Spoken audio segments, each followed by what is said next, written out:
All right, we're live, guys, and I want to welcome you back to the podcast. And today I've got a special list, I should say a special buffet that I want to indulge with you in, because we're going to indulge together in this buffet of items that I think is important for everyone on planet Earth, but specifically in the old US of A to discuss. So, if you're living in America right now, but I would say in the Western Hemisphere, if you're living in Europe especially, okay, these things will unequivocally get you censored if you begin discussing them. I'm going to list a few things, and as I talk to you guys, I feel like what I'm going to do today is give a more cursory explanation, and as always, point you in directions where you can go a little deeper, where people who really discuss this stuff in depth with a lot of, I'd say, in a very thorough way.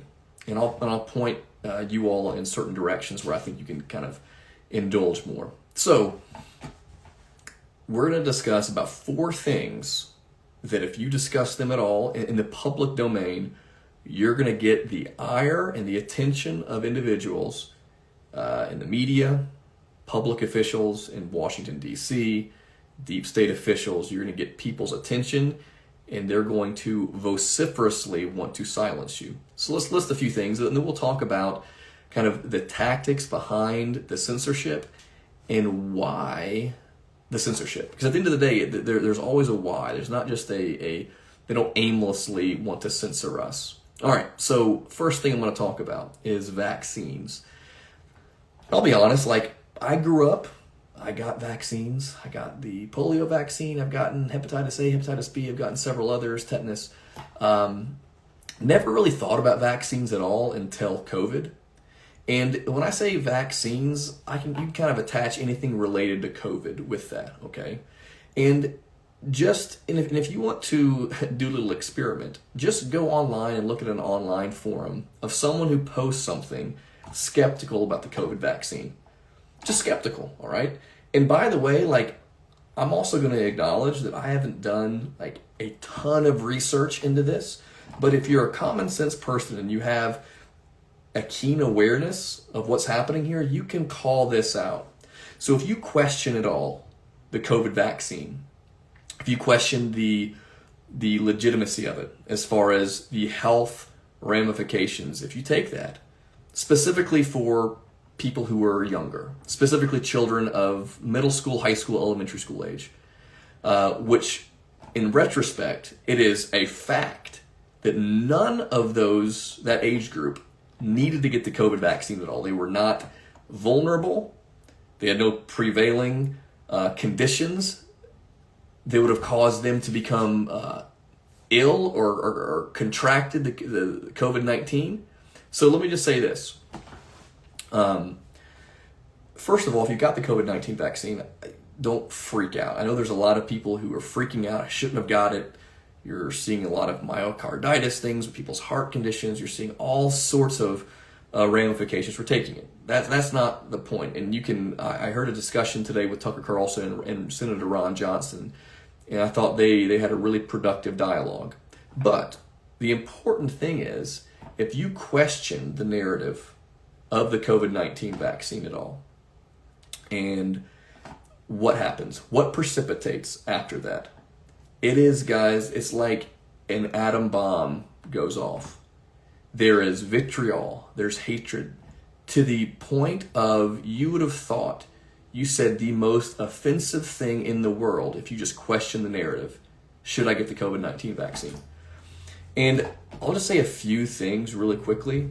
And if someone tells you that there's been no sort of adverse effects from the COVID-19 vaccine, they're either A, lying to you, or they have done no research, objective research, because there are numerous accounts. We're talking about, I heard today, as a matter of fact, and I'll just throw this out there from Ron. This is a senator from Wisconsin, Ron Johnson, talked about, and this is probably an understatement, but over 38,000 deaths due to the COVID-19 vaccine, okay? So again, I'm presenting that, and you know what's going to happen with some people?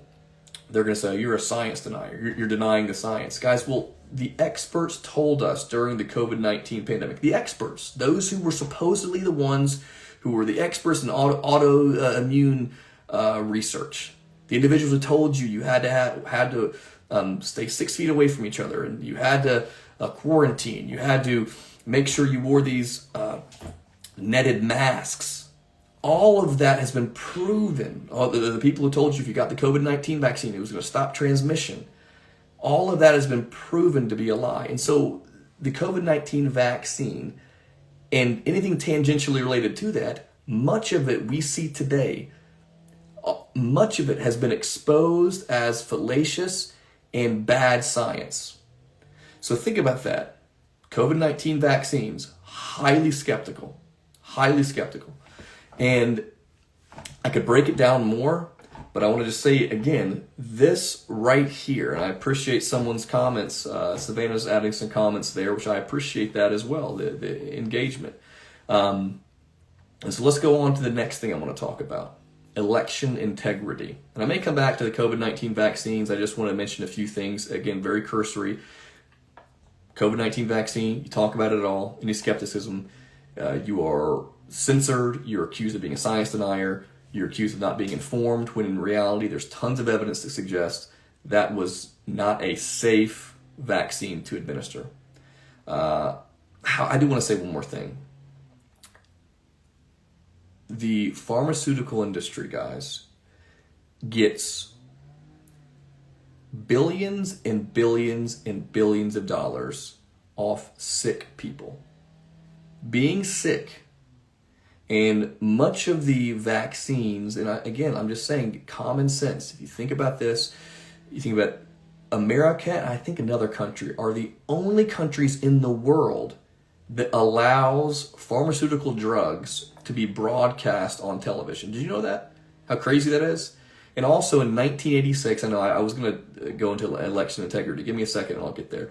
Also in 1986, there was legislation passed that basically that lawsuits could not be brought against pharmaceutical companies specifically with vaccines. So if you were injured or if something happened due to a vaccine, the pharmaceutical companies weren't culpable, meaning you couldn't have a lawsuit and levy that against the pharmaceutical companies. So again, guys, this industry, the pharmaceutical industry, big pharma, gets billions of dollars by administering, obviously, vaccines, but all other drugs. And I'm not saying every single drug that pharmacy companies administer is bad. I'm not saying that. But you have to think about why exactly is there such a intensity with anyone questioning the vaccines. And again, just mentioned, pharmaceutical companies have their tentacles in almost every aspect of our lives, not only here in America, but all across the globe. All right, I could talk more about that, but again, just wanted to give kind of a brief explanation with the COVID-19 vaccines. And you could also, again, you could go on for days talking about this. Let's go on to the next thing, election integrity. So if you think about the 2020 election, okay, and I'm not going to go into why I believe the 2020 election was not legitimate and it was rigged, in my opinion. However, if you discuss that, if you try to engage with a lot of people, and specifically the media, but also individuals in DC, politicians specifically on the left, but you also have rhino Republicans, you cannot even have a conversation about what you believe happened in the 2020 election. And there are tons of things. And guys, I will list a few things. For example, you have states that change their laws. Or actually, they didn't change their laws. I'm sorry. They changed procedural things within their states without changing the law. And some of it was, due to the COVID-19. You had all sorts of mail-in ballots without signature verification. You had, and if you peel back the layers more, you had evidence of individuals voting that were dead. You had individuals in nursing homes who didn't know who they were voting for. Again, just a few things. but you couldn't even question it. If you questioned it, you were accused of being an election denier. You were accused of hating democracy, all of that, and that was completely censored. So my question is, why can't we talk about the 2020 election? Why can't we talk about, or even bring up the possibility that it was not run above board? And let me just show you the hypocrisy. In 2016, there was the media, the left, people who were rhino Republicans, incessantly fomented and circulated a narrative about Trump not being a legitimate president and him stealing the election and conspiring with Russia. Let me just really quickly dovetail, because this is related. You had people, the same people who were saying the 2020 election was above board, it was perfect, Joe Biden won, there was nothing suspect that happened, were the same people who continually circulated a lie, knowingly. I'm telling you guys, our intelligence organizations, they conspired together. They funneled a document, the Steele dossier, which was completely contrived and made up, used that to surveil Trump, to initiate an investigation, conspired with the media to do this, and legitimately tried to have him impeached over something that was completely fake, guys. It was 100% completely fake. And they, along with the media, that there actually is a deep state. There actually are people in our government, the federal government, our intelligence apparatus, together with the media, legitimately tried to unseat Donald Trump in 2016 and used a fake document to do that. And so they continually said, well, he's an illegitimate president. He conspired with Russia. And then so fast forward to 2020, literally cannot even have a conversation that the 2020 election may have been rigged. And let me just say this, this is just true. Okay, guys, this is just the truth. Our Central Intelligence Organization operates all throughout the world to undermine elections, okay? And they work with non-governmental organizations called NGOs, which that's another topic of conversation. I've talked a little bit about that, but I feel like I probably will go there a little deeper at some other point. But legitimately have worked with other countries to undermine elections, to put their preferred candidate in positions of authority. Happened in Ukraine, okay, before Zelensky. That actually happened, and many other examples. So again, election integrity, we have to have secure elections. And they do not want us to have legitimate conversations. That's why they do not, I mean, give me one reason why the Democrat Party does not want to have a law to prevent illegal immigrants from voting. Tell me why California prohibits.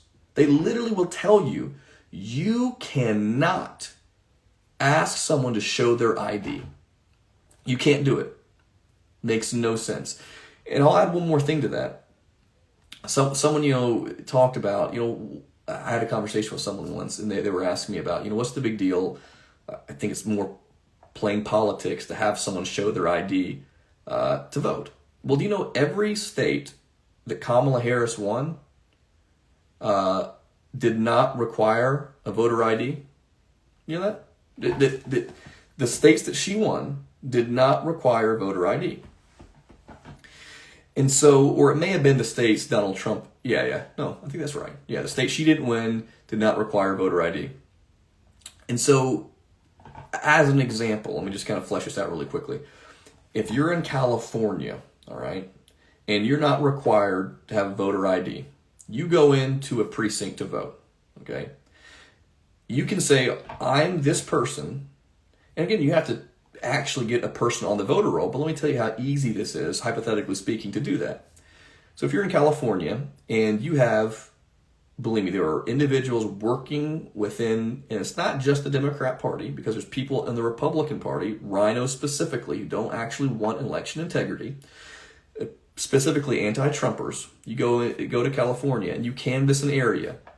You begin asking people, you get people signed up who don't even know they're signing up to vote. You go to nursing homes. You go to other places that get people to sign up to vote, get them on their voter roll. No, they won't actually go and vote. They're not going to do it. They don't even know what they're doing. They don't even know what they're signing up for.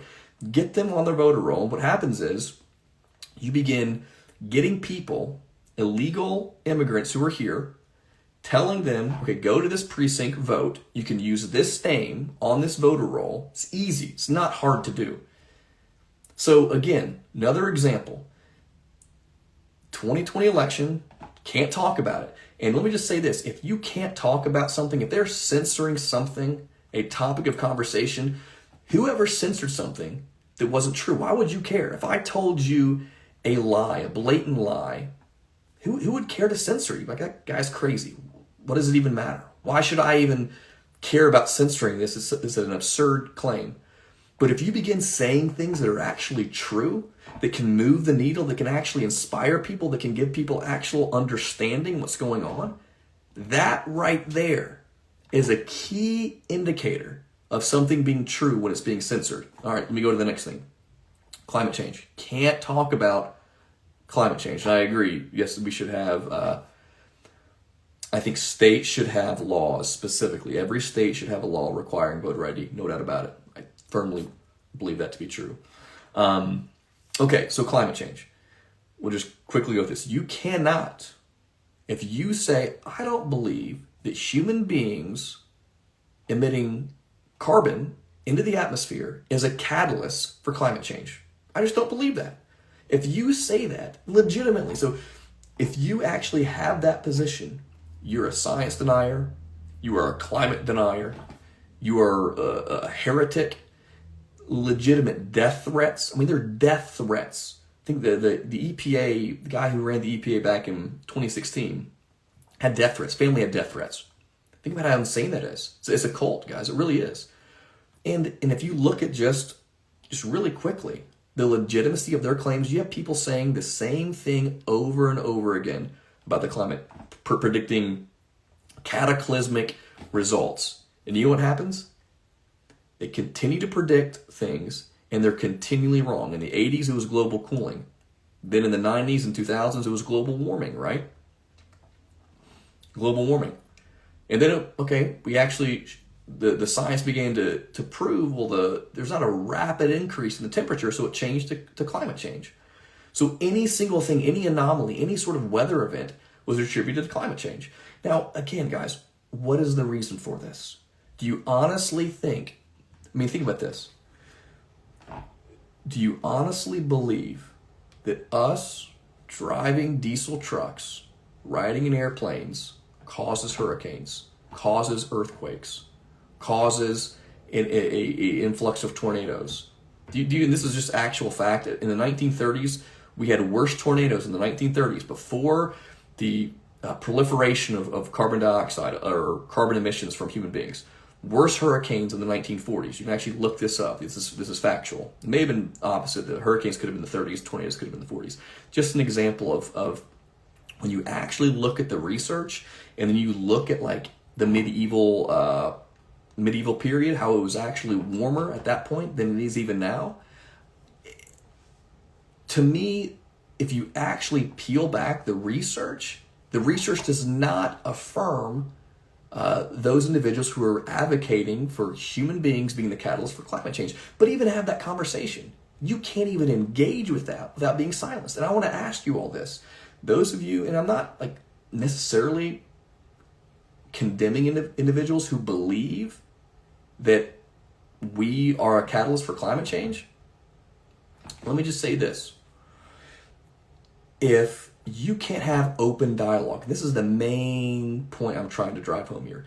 If you can't have open dialogue about this, you can't even have a conversation about whether or not you believe climate change, human beings are the catalyst for climate change, that right there is an indicator of insecurity and it not actually being legitimate. And to further this point, the individuals who advocate this most vociferously are the individuals who ride around in jet fuel airplanes, John Kerry, Al Gore, Leonardo DiCaprio, all of those people, Bernie Sanders, they all emit more carbon dioxide in probably a month than you do in a whole year. Again, hypocrisy is rank. And all of these things, I'll mention one more thing and then we'll go on to my final topic. All of these things, when you look at them, you look at why, it's controlling the narrative. And it's also very fear-based. If you can tell someone, if you can control a populace, if you can tell people, for example, with climate change, that if you don't stop driving your diesel engine, if you don't stop riding in airplanes, you control their movement, you consolidate them, it's very demagoguery-based, it's fear-based. If you tell them, if you do this, here's what's going to happen, then we exchange our sovereignty as human beings, our liberties as citizens of America or even all across the globe. You exchange your liberty, you exchange your freedom for control, for government-mandated control. And you think by doing this, you're saving the world, you're saving the planet. And by the way, I'm totally for clean air and clean water. And that they want to stigmatize you if we somehow oppose radical steps, the Green New Deal, you somehow hate the environment. It's ridiculous. You can love the environment. You can want to be a good steward of the world that God gave us, but you can also expose the lunacy of this argument. And I'm telling you guys, this is one of the great, I'm not going to get too, I could talk more about some of the research, but this will go down as one of the greatest hoaxes perpetrated against mankind. And the research is there. And this lie, there's a consensus in the scientific community that we are the ones causing this, influx in tornadoes and influx in temperature and influx in hurricanes and influx in flooding. All of that, guys, if you look at the research, nothing is drastically different than it ever was. And that actually is legitimate. So just be careful and be cautious. And again, understand if they're wanting to censor it, if they're wanting to silence you, if they're wanting to call you a science denier, if they're wanting to call you uninformed, you don't know what you're talking about, it's because there's insecurity there and they want to control the narrative. All right, last thing. They use euphemisms a lot, right? Like with abortion, they call it reproductive rights. With child mutilation, they call it gender-affirming care, okay? You start talking about these things, child mutilation. You start talking about reproductive rights. They even have a thing called, literally trying to normalize pedophilia, minor attracted people. Again, discussing these things, when you begin engaging in conversation, you're accused of being hating or being someone who is prohibiting the rights of women, being mean-spirited, impugning children's freedom to choose who they were made to be, who they were supposed to be. All these guys, again, think about the conversation and where it's gone. And I think there's a lot of these things, I think in many ways the tide's beginning to turn a little bit. But just for a second, think practically. That if you or I say, you know what, I don't think a little girl can actually become a little boy. I think that God created male and female. I think it's actually fundamentally wrong for a parent to give their child puberty blockers. I mean, it's wicked, guys. It is absolutely wicked. But you can't even have a conversation. You're being accused of being a bigot. You're being accused of hating, being malicious. Same thing with reproductive rights. Legitimately, did you know that at the point of conception, it's already determined what the hair color is going to be for the baby, what eye color the baby is going to have?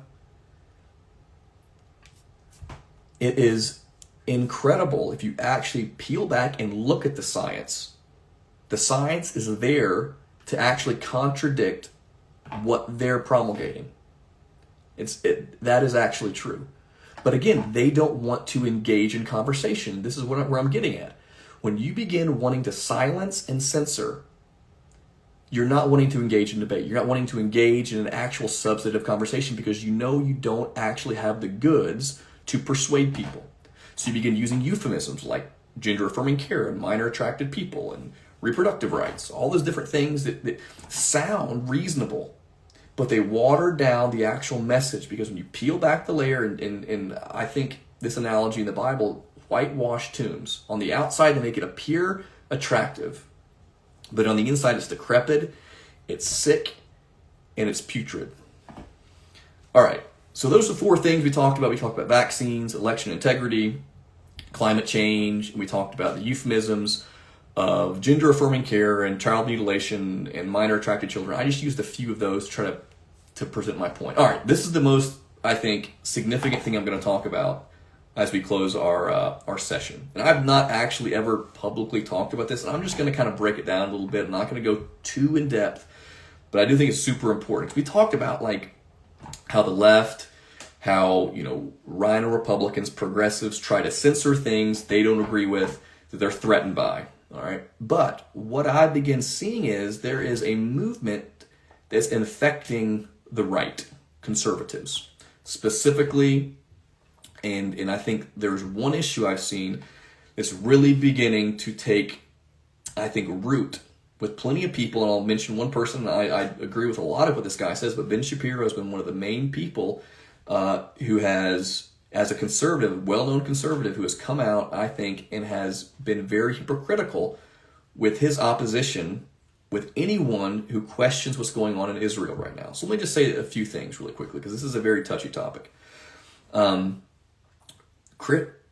Being a Christian and growing up in the church, there is been a very explicit belief that you have to support Israel. You're biblically mandated to support Israel in anything they do, right? I was even hearing Charlie Kirk, who I respect so much, talk about this, and I even disagree with his stance on this. And more of it is like, I'm just kind of open-handed. Let's talk about what happened on October 7th really quickly. We know that Hamas brutally killed many people on October 7th in Israel. It was awful what they did, okay? Awful. All right, so understandably so, Israel has taken a very proactive response to what happened on October 7th. And Hamas, being the ones who are in control of Gaza, they went in there and wreaked havoc. Okay, so the prevailing thought is, on one side, that Israel is in war. There's collateral damage. You have the women and children who die. It's collateral damage. It's a war. What Hamas did, the way they wreaked havoc and destruction and carnage, this is a part of war. Then you have the other side who's saying Israel has been the provocateurs for a long time. They're oppressing the Palestinians in Gaza. Basically, what they're doing is unjust. All right. And so what's happened on the right, you have certain people like Tucker Carlson, for example, and Candace Owens, some well-known conservatives, who've come out and kind of questioned, like, as America, why are we supposed to and required just to support Israel? Even conservatives, why are we required to support Israel in whatever they do? And so that's kind of my point. So right now, having a conversation about the Israel conflict in Gaza, specifically with the Palestinians and Hamas, acknowledging that what happened on October 7th was awful. What I've seen a trend within conservative circles is anyone who begins just questioning, is Israel, the government of Israel, questioning how they have responded and how they're waging war. If you just question that, and you're like, you know what, I'm not sure I fully support the way they're engaging in this war. You're, in many ways, accused of being anti-Semitic, which I think is just preposterous. And I've even seen people in the church who, basically saying you're required, you can't really be a Christian unless you full out support what Israel's doing. And I have a few questions. I'm like, well, when I look in the Old Testament, and I look at like the Northern Kingdom and the Southern Kingdom, I look at like Ahab and Jehoash and other kings like Jeroboam in the Northern Kingdom. Every single king actually in the Northern Kingdom, what they were promoting in their government was in contradiction to the heart of God. God wasn't supporting what they were doing, the nation state of Israel. And there were plenty of bad kings in Judah as well. So God himself wasn't even supporting what they were doing. And I would say too, just to be very cautious with immediately impugning anyone who impugns someone of questioning Israel's response. Look, at this point, I'm very open. I don't really know, Okay, and I'm not claiming that I'm an expert in this. I have not done a ton of research into the Gaza conflict, in the Palestine conflict between between the Israelis and the Palestinians. But what I do know is when you begin, because as a taxpayer here in America, we are spending billions of dollars investing in Israel as an ally, which I'm grateful for. And I do think it's important to have love for everyone, like love for the Jewish people, just like I have love for the Palestinian people. And as a matter of fact, there are many, from my understanding, there are plenty of Christians in Palestine. And so, like, am I not... My question is, like, there are plenty of Christians in Palestine. Does somehow me supporting Israel trump me supporting, like, the Christians in Palestine? And so we should be able to have dialogue and have conversation about whether or not we agree with how Israel is conducting the war. And I'll just say a few things really quickly. Israel and their intelligence and their military is one of the most precise, effective military forces in the world. It's been proven. So I've heard, well, this is war, right? So when Israel attacks Palestine and there's collateral death with men, women, and children, it's just a part of war. And I've heard that Israel will send notifications to the Palestinians, letting them know, look, because what happens is Hamas does use women and children as shields, basically. So that I think that's been proven. But then Israel will let them know, look, we're going to attack here. We're trying to give you warning. So I've heard people who defend it as, well, you know what, they're doing all they can. They're warning. I'm like, okay, maybe that's true. But here's another, I think, important question to ask. Israel is very sophisticated in their attacks. They put bombs and beepers and killed, I think it was Hezbollah officials in Iran, okay? That's pretty sophisticated. You were able to target people putting bomb devices in beepers. So why can't I expect or think you could be very sophisticated and precise, not have to kill women and children, as collateral?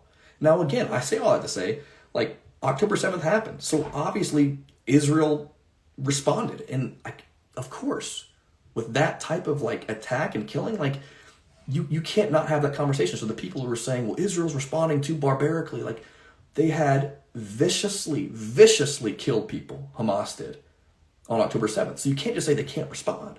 But at the same time, we should be able to have a conversation. If you're conservative and you're lampooning individuals from asking questions and just saying, look, I'm not sure I fully support what Israel's doing, the nation state of Israel's doing,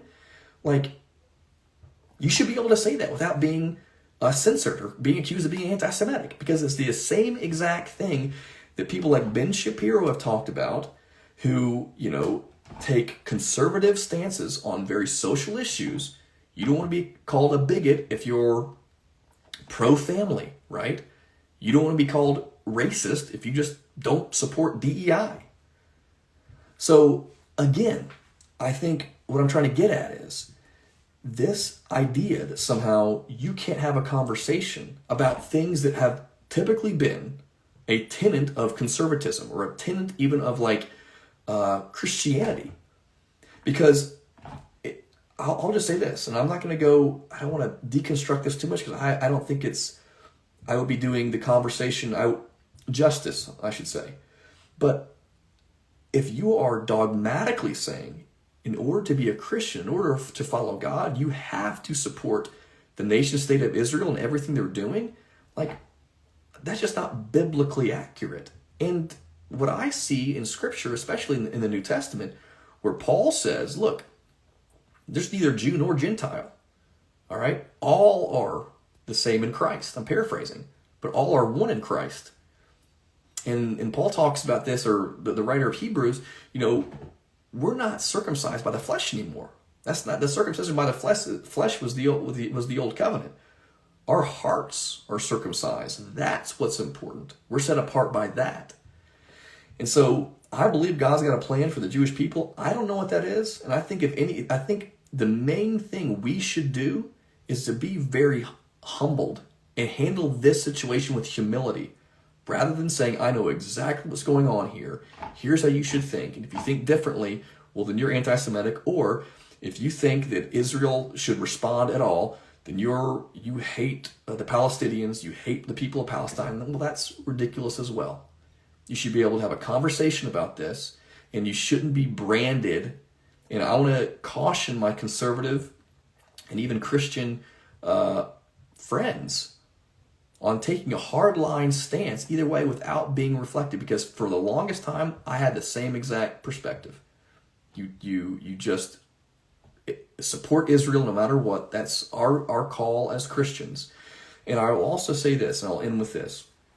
And I think it's fair to begin challenging when someone says, oh, you can't believe this because it's a conspiracy theory.